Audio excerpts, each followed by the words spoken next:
Hey y'all, welcome back to Business in Blue. I'm your host, Leah Harper, and today in the studio I have someone who has been doing major work on the University of Memphis campus with branding, marketing, and she's also a recently published author of The Crisis Compass. Please help me welcome to the studio Senior Vice President and Chief Marketing and Communications Officer, Michele Ehrhart. Welcome to the studio. Thank you for having me. Are you excited, nervous? No, I'm good. I'm Okay, excited to meet you. I've heard great perfect. things. No pressure. Yes, ma'am. All right, so we're going to start off with an icebreaker. It's called Campus Brand Snapshot. So I'm going to ask you a question. You just answer it based off of whatever you feel. No pressure. Just very easy, very simple, okay? Okay. All right, first question. Your favorite spot on campus that you think best exemplifies the U of M brand? The brand. Wilder Tower. Okay, why would you say Wilder? So we just redid the logo at the top and fixed the signage. And if you've been inside it recently, all the branding is updated and brand new. And it's the new look and feel, and it's beautiful. Yeah, so y'all, if y'all haven't seen that, go check that out. Go check it out. Okay, second question. What's something on campus that energizes you day in and day out?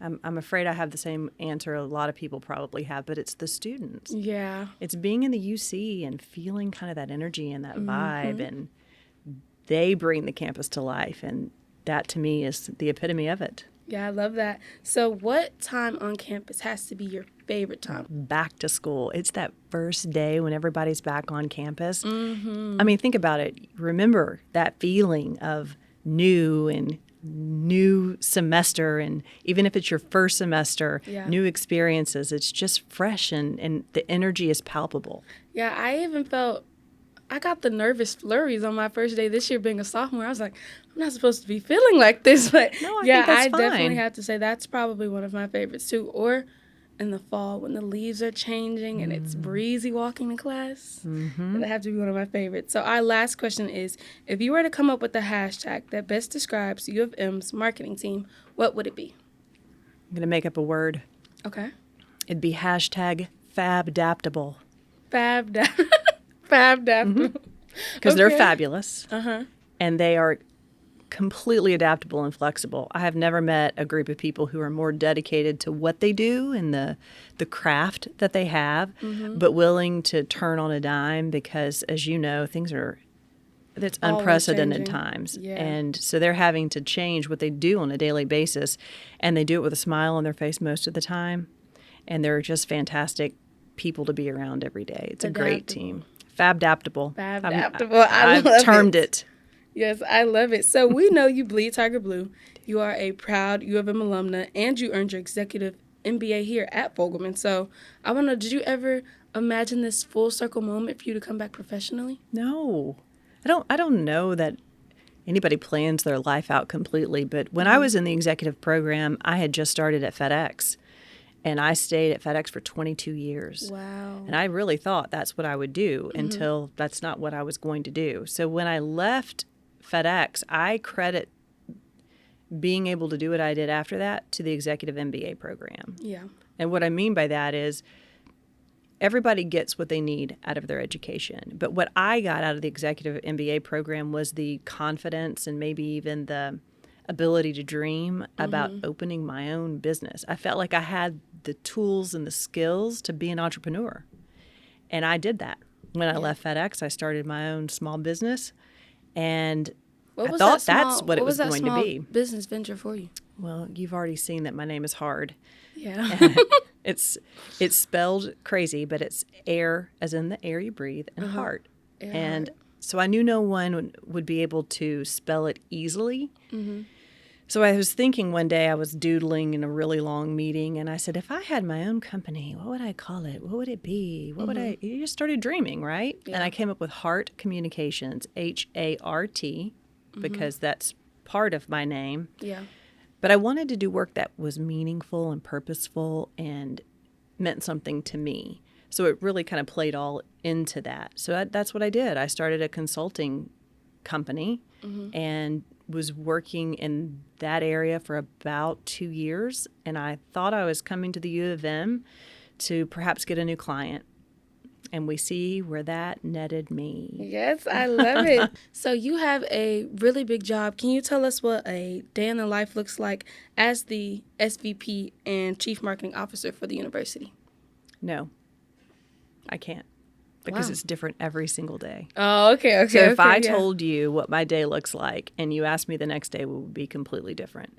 And I think that's what draws me to it and what I love so much about marketing and communications, because it's two sides of the same coin. I think a lot about brand and reputation being the same side of the coin. The brand is what you put out there, what you can control. It's the look and feel.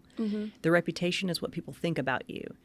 And that's the communication side of things. So one side's very much we plan in advance and we have timelines and we work for a long period of time to create something. The communication side of it is often reacting to what's going on around us. You can just look back over the last few weeks and see all of the things that have happened in the world that impact a university. So that part makes it very flexible. And you have to be adaptable. That's why I said fab-adaptable. Yeah. Because really we do almost change what we do every day depending on what's happening around us. So every day is a little bit different. We control what we can control, and then we have to show our leadership and flexibility on the things that we can't. And that's what I love about the job. Yeah, what kept coming back to my mind is I'm just thinking she has to have a lot of flexibility. I do. I have to have a lot of flexibility, and so does my team. Yeah. They come in every day thinking they've got this nice to-do list, and sometimes they get to do what's on it, and sometimes they don't. Right. And they do it with professionalism and with the right intentions. I mean, we're all here for you, students. I mean, you are why we come to work every day, and what a cool thing to be able to do. Yeah. Since you've accepted this position in early 2024, what has been some of the greatest accomplishments that you've had in your position? But also I want to know about what have been the biggest challenges that you faced as well. I would say accomplishments, a couple of kind of 50,000-foot level things. The team. Creating an environment with a team of really talented people to get a lot of work done with not a lot of resources. So that's important to me, and I think we have an incredible team that does great work every single day. The other side of that is there's a strategy behind marketing and communications that people often overlook. It's a very creative environment, yes, but there's a lot of strategic thinking that goes into that, and you really can't accomplish what you can't measure.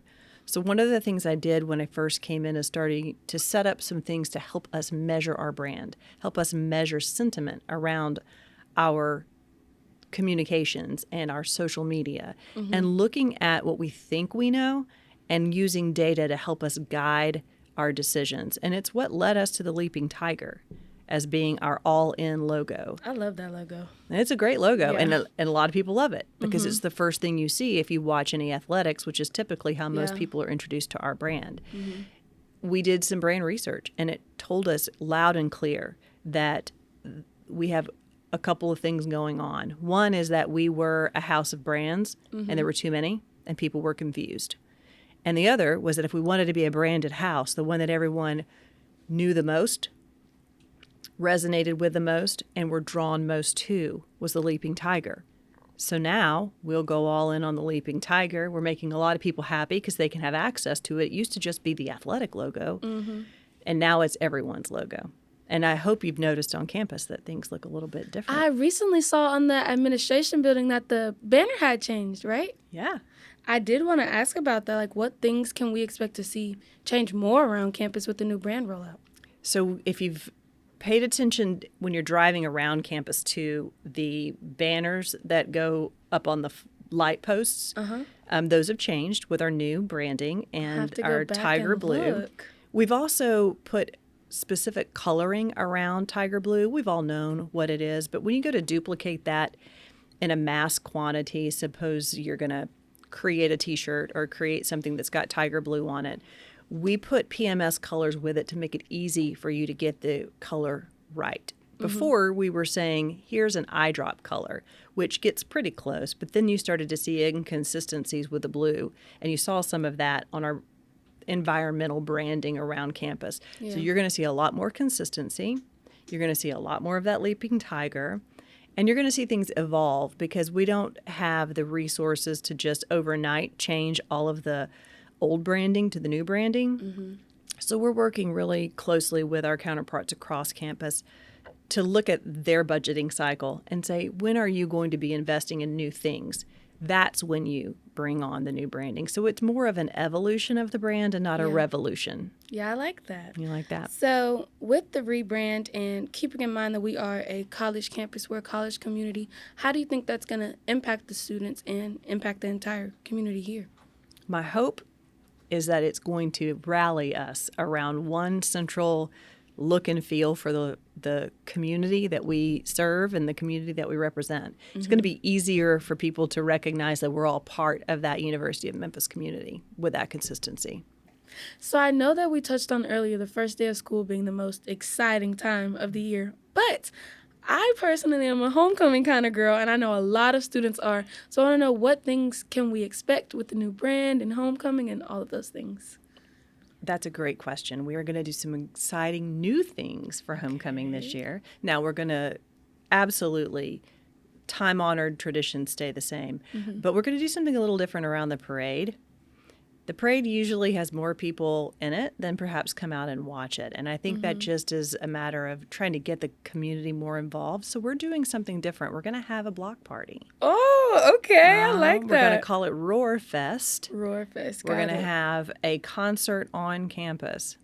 And it's going to happen on the Friday of homecoming. So Thursday night is the student concert that happens every year. So that will go on as planned. And then on Friday, we'll have our step show that everyone loves in early afternoon. Yes, we'll the have, whole community comes out for the step show. And it's well worth watching. And then we are going to have that Roar Fest where we'll have food trucks and lots of things for families to come out and enjoy the concert. And maybe there's a special guest coming. And then on Saturday, we're going to have just our normal, amazing homecoming celebrations with everybody coming in and celebrating being back together and coming home to Memphis. So it's going to be really fun this year. I'm excited for homecoming, and I can't wait to see who the special guest is. We shall see. Well, I love hearing about the brand and the University of Memphis, but I want to tap into your recent book. You recently published The Crisis Compass, which is a huge accomplishment. Congrats to you. So I want to know, what was your thought process behind the book? Like, what first sparked that idea? Like, you know what? I'm going to write a book. I used to joke in all my years at FedEx that I had a book in me. I didn't know if it was going to be that because I'm a reader. Yeah. And so I love storytelling. It's what I've done my entire career. But I didn't know if I would write a book that was fiction, because I do have a few ideas kicking around of a book I might create. So when I left FedEx and I was working on building my new company, I started to think about, what services would I sell? Why would people want to interact with me? What do I have to offer? And I kept coming back to the crisis work, because that was a pivot in my professional career that I didn't necessarily think I didn't raise my hand for it. I didn't think I would do it. But when I got in it, I almost felt like I had found my calling. It's just something that came naturally for me. I enjoyed helping. And I think the people who are drawn to crisis comms have that in common. We don't love a crisis, but we do love helping resolve it. Yeah. And so I started to think about, if I were going to sell this as a service, what would I do? And the more I thought about it, I was like, gosh, this could be my book. And then I started to think about, when I got into that role, like, I did not expect to be in that role, and getting into a role at a company like FedEx For 22 years. Yeah. And I wasn't in that particular role for all 22 years, but when I got into that side of the work of the brand, so I spent a lot of my time making everything pretty and making it all look right. On the back side of that is, where is your brand vulnerable, and where are you going to be most susceptible for people to lose trust in your brand? So I got to see that side of it. And the book I wrote is the book I wish I had on day 2 of that job. And I do a little joking, and if you get it, you get it.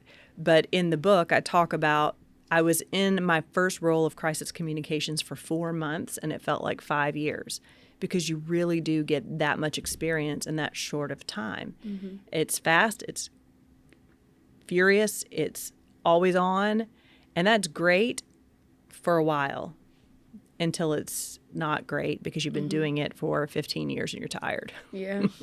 So I know that you talked about you love storytelling, you love being able to express your story. So what key lessons do you hope that readers will take from your book? If I could give them one thing that the book does for you is it helps you plan the work and work the plan. Because the book really talks a lot about practice makes permanent. Mm-hmm. You're not looking for perfect. There is no perfect crisis. The whole concept of a crisis is the fact that things aren't perfect. Yeah. But if you have practiced in advance, it makes that bad day a little bit harder, a little bit easier to navigate because you've got a little muscle memory in it. Yeah. So think about football players don't just show up and play a game without practicing. Mm-hmm. Ballet dancers don't just come and perform. They have conditioned and they have rehearsed. Same holds true for a crisis.